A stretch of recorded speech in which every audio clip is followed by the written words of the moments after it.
बजेटमध्ये आयकरामध्ये कोणताही नवीन बदल नाही। 7 लाखांपर्यंतचं उत्पन्न करमुक्त, कॉर्पोरेट टॅक्स 22%वर। या 5 वर्षात मध्यमवर्गीयांसाठी 2 कोटी परवडणारी घरं बांधणार। 1 कोटी घरांना सौर ऊर्जेद्वारे 300 युनिट वीज मोफत देणार। अर्थसंकल्पातून निर्मला सीतारमण यांची घोषणा।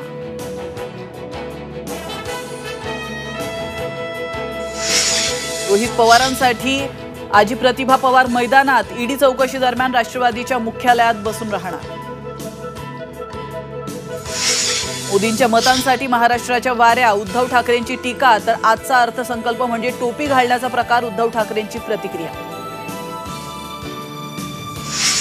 छत्रपती संभाजी राजेंना लोकसभेचं तिकीट मिळण्याची शक्यता। कोल्हापुरातून तिकीट देण्यास महाविकास आघाडी तयार। तर सूत्रांची माहिती, मात्र मवियाच्या घटक पक्षात प्रवेश करण्याची ही अट।